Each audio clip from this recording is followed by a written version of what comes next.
Bon, on va voir aujourd'hui un exercice sur la RMN du proton, comme vous voyez là.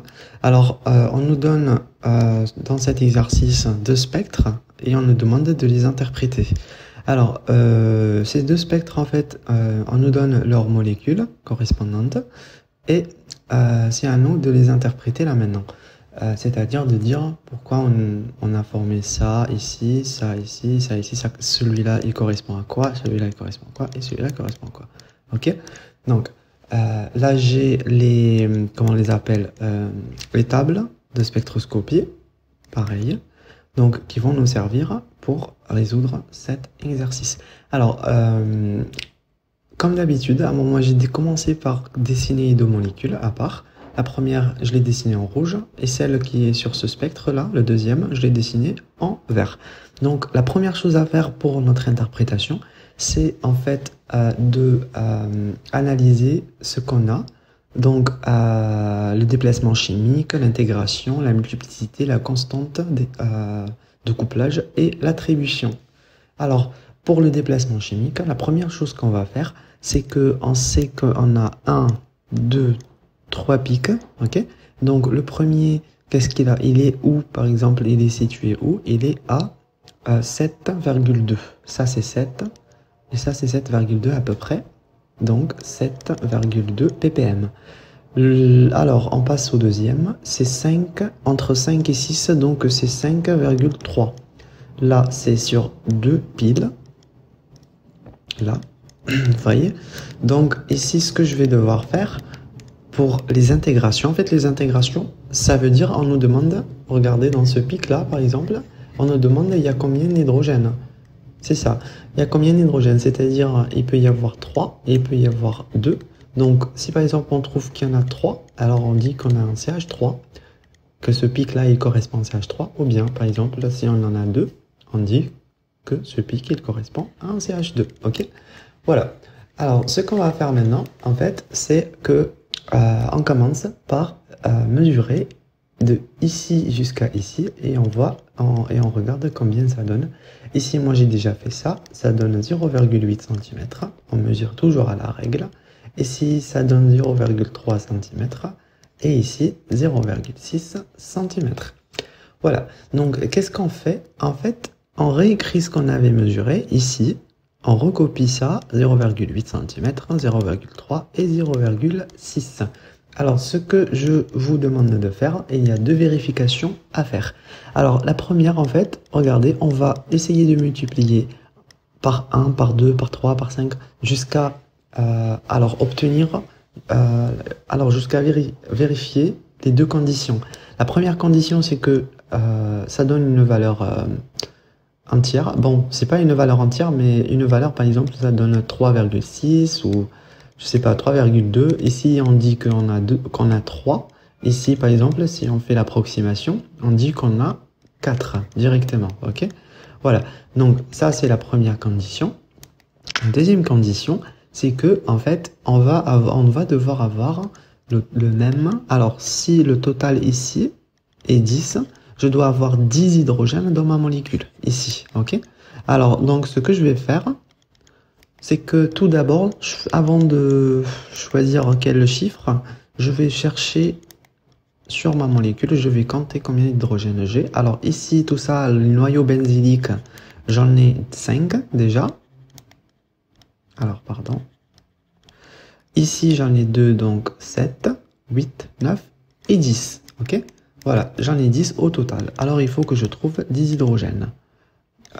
Bon, donc, pour que je sois à 10, si vous faites 1, 1, 1, 0,8 plus 0,3 plus 0,6, vous n'aurez jamais 10. Donc, moi, je sais que ça va être une multiplication par 6. Une multiplication par 6 partout. Ici, ici et ici. Donc, ça va nous donner ici, ça va nous donner 5 à peu près. Ici, ça va nous donner 2.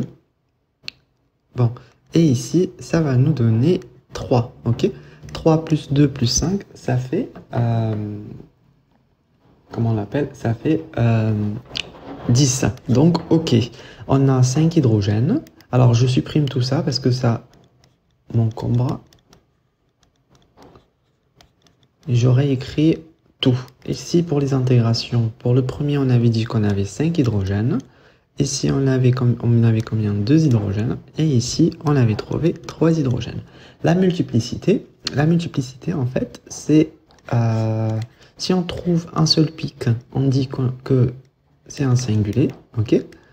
Si on trouve 2 pics, on dit que c'est un doublé. Alors, comme ça. 3 pics, un triplé. Et comme ça. Voilà. Ainsi de suite. Alors, je continue ici en jaune. Donc, la multiplicité, on a bien remarqué qu'on a que des pics, un seul pic par exemple. Ici, un seul, ici, un seul, ici. Donc, que des pics singuliers. Ok? Donc, je mets S partout. Pour les pics singuliers, rappelez-vous, pour les G, pour calculer les G, en fait, on fait entre 2 pics, par exemple. Mais vu qu'on a un singulier, du coup, le G, il ne peut pas être calculé, ok? C'est-à-dire, ça ne nous intéresse pas. Voilà, la constante, on ne peut pas la calculer. On est arrivé à la partie la plus complexe. Alors, l'attribution, comment on attribue? Qu'est-ce qu'on fait? Alors, les 5 hydrogènes, ça c'est déjà très facile. Pourquoi? Les 5 hydrogènes, on les voit là, sur le noyau aromatique. Donc ici, on dit un phényl, ok? L'attribution, c'est un phényl. Donc, les 2 hydrogènes qu'on a là sont où? Sont ceux-là. C'est le CH2 qui est là. Ok? Donc, j'ai un CH2. Et des deux côtés, il est attaché à quelque chose. Alors, ici, il est attaché à un phényl. Regardez, il est attaché à un phényl. Et j'aurai 3 hydrogènes, donc sans que j'y réfléchisse, et un CH3, et ça doit être une extrémité, à l'extrémité, pardon. Bon, alors, on en est où là maintenant? Qu'est-ce qu'on fait? Pour en fait confirmer, qu'est-ce qu'on dit? Alors, en fait, il faut qu'on leur dise, en fait, il faut qu'on leur montre que ce pic-là à 2 ppm, pardon, il correspond à ce CH3 qui est là, ok? 2 ppm, CH3. Comment on fait en fait? Déjà, on a dans notre molécule, on regarde notre molécule. Le CH3, il est attaché à quoi? Le CH3, il est attaché à une C double-liaison O. Cette C double-liaison O, elle est attachée à un oxygène. Donc, rappelez-vous, j'ai un CH3. Alors, excusez-moi. Moi, j'ai quoi? J'ai un CH3 ici. Il est attaché à quoi? Ben, il est lié à un ester. Donc, un ester, il est lié à quoi? Il est lié à la C double-liaison O. On peut avoir un CH3 lié comme ça à un ester, par contre, lié directement à l'oxygène en premier et pas au carbone ici. Ok? Donc ça aussi c'est un ester. Et ça, en fait, c'est une autre forme en fait. Et ça donne pas la même valeur du déplacement chimique. Ok? Donc nous, c'est pas ça, c'est pas cette forme qu'on en a. Donc je vais l'effacer. Je vais aller directement rappeler ce qu'on voit là. CH2, CH3 à côté d'une liaison CO et puis un oxygène. Je vais aller tout là. Là où j'ai des déplacements chimiques des protons, des groupes méthyle, méthylène et méthine par rapport au TMS. Alors ici, j'ai quoi? Est-ce que j'ai un CH3? Est-ce que j'ai un CH2 ou bien un CH? J'ai bien un CH3. J'ai bien un CH3 comme ça. On a dit qu'il était attaché à ça et à un oxygène. Donc ici, j'ai un ester. Je cherche où est-ce que j'ai des esters. Ben, mon ester, elle est juste là. Alors, mon ester, il est juste là. Là où je trouve CO, une liaison CO et puis OR. Voilà, ça c'est un ester. Par contre, je regarde pas sur ici, il n'y a que pour les déplacements pour les CH2. Pareil, je ne regarde pas ici, je regarde ici. Ok, pour CH3, parce que j'ai un CH3. Donc, à côté d'un CH3, il faut que je cherche où est mon ester. Alors, CH3CC, non, CH3COOR. Voilà, CH3COOR. C'est-à-dire que mon CH3, il est comme ça. Il est à côté d'une CO et puis d'un OR. C'est-à-dire c'est bien ça, ok? C'est juste qu'on l'a écrit de cette façon. Genre ici vers la gauche, ici vers la droite. Voilà. Donc, il faut faire attention au moment de lire. Parce que regardez là. CH3OCOR, ça, c'est l'inverse. C'est-à-dire CH3OCO comme ça, ok? R. Ça aussi, c'est un ester. Par contre, c'est l'oxygène qui est lié au CH3 et pas le CO, la C doublon O qui est lié directement au CH3. Donc ça ne m'intéresse pas. Ce qui m'intéresse, c'est cette forme qui est là, en haut. Voilà, le déplacement chimique, il est bien 2, égal à 2. Vous voyez là? Donc, super, je vais ici, je leur dis que je confirme que le CH3, quand il est attaché à une C doublon O, on va avoir un déplacement chimique égal à, pardon, déplacement chimique du CH3 égal à 2 ppm. Voilà, ça c'est la première chose à faire. Il ne nous reste que ça et ça à confirmer. Alors ici j'avais un CH2, pardon, j'ai supprimé. Ce CH2, allez, une fois on voit qu'on a un CH2 ou bien, alors une fois j'ai un CH2 ou bien un CH qui sont en fait directement, alors c'est pas comme ça en fait qu'on dit. Alors une fois j'ai 2 ou 3 fonctions, ok, qui sont liées à un CH2 ou bien un CH seulement. Attention, c'est pas un CH3, CH2 ou bien CH, ok?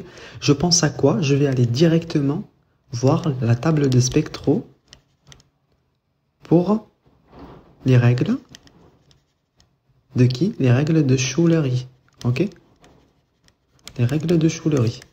Donc, une fois j'ai 2 ou 3 fonctions qui sont liées à un CH2 ou un CH, je regarde ma table de règles de Schullery. Donc ici, je regarde, est-ce que j'ai bien ce que je viens de dire là, ce que je viens de raconter là, est-ce que je l'ai bien dans ma molécule? Est-ce que ça se voit? Mon CH2 ici, il est à côté de quoi? Alors, je vais le redessiner. Mon CH2 ici, il est d'un côté, il est à côté d'un oxygène. Rappelez-vous l'ester de tout à l'heure. C'est-à-dire déjà avoir un oxygène ici, ça vous dit soit, si par exemple il n'y avait qu'un seul oxygène comme ça, il n'y avait rien d'autre, on dit qu'on a une fonction éther. Ok, faites attention. Si on a ici, on a quoi? On a une fonction ester. Ok, alors là j'ai un ester, ça c'est la première fonction. Et là qu'est-ce que je vais avoir? Là je vais, alors ça je le tourne en jaune. Là j'ai un phényl. Le phényl il porte quoi comme fonction? Il porte des C doublon C. C'est-à-dire, c'est une fonction aussi, rappelez-vous, quand on faisait les nomenclatures, ça, on la compte pour une fonction, ok? Donc, une fonction, une liaison pi, c'est une deuxième fonction. Voilà, donc, j'ai bien les conditions pour aller chercher Schullery. J'ai mon CH2 qui est, ou bien mon CH, soit un CH2, soit un CH, qui est à côté, ou bien lié à 2 fonctions. Voilà, je vais directement aller ici, la règle de Schullery, c'est tout ça en fait, c'est tout ça ensemble là, même ces deux là. Voilà, alors je cherche où est-ce que j'ai, ici j'ai un CH2, regardez, ici j'ai un CH.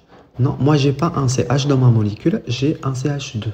J'ai bien un CH2, un attaché à un ester et l'autre attaché à une C doublon C. Donc j'ai la règle qui est là. Alors, la règle, elle est là. Donc, je la réécris. Sigma est égal à quoi? Sigma est égal à 0,23 plus sigma y plus sigma, alors, z. Alors, je l'écris comme ça. En y, c'est que, alors, y, il est vers la gauche. Bon, en fait, c'est pareil. Ici, j'ai mon CH2. Et Z, il est vers la droite, exactement comme ça, ok? Alors, tout ce qui est en Y, qu'est-ce que j'ai? Vu que tout est addition, en fait, on s'en fout pour tout ce qui est à gauche et à droite. C'est une addition. Donc, Y, c'est quoi? C'est là, à gauche. Donc, c'est ma C double liaison C. Je vais ici aller regarder ma C double liaison C. Est-ce que j'ai une C double liaison C? Oui, exactement, ici. Et je lis. Je lis quoi? Je lis 1,32. Voilà, ici, je mets sigma est égal, le déplacement chimique est égal à 0,23 plus 1,32 plus, il va me manquer ça. Pardon, par contre, il ne faut pas faire cette erreur. Je viens de me rappeler, ici, on n'a pas ça, on n'a pas cette double liaison seulement. On a un phényl. C'est vrai que le phényl porte beaucoup de de C double liaison C. De la double liaison CC, pardon. J'arrive pas à le prononcer. Donc ici, je dis que en Y, j'ai un phényl et j'ai pas une C double liaison C. Alors un phényl, c'est ça. Donc c'est 1,83. Ici, je mets 1,83. Ici, en Z, je vais avoir quoi? Je vais avoir un ester. Voilà. Alors, je vais chercher où est mon ester. Alors ici, de ce côté-là, j'ai pas l'ester. Par contre, de ce côté-là, j'ai un ester. Alors, oups, pas très faible. Alors, mon ester, il est celui-là.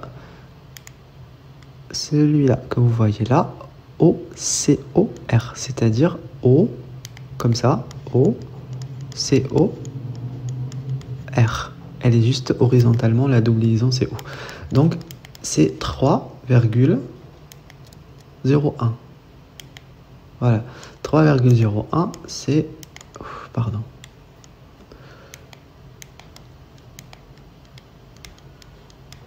Voilà, comme ça va nous donner quoi? Ben, ça va me donner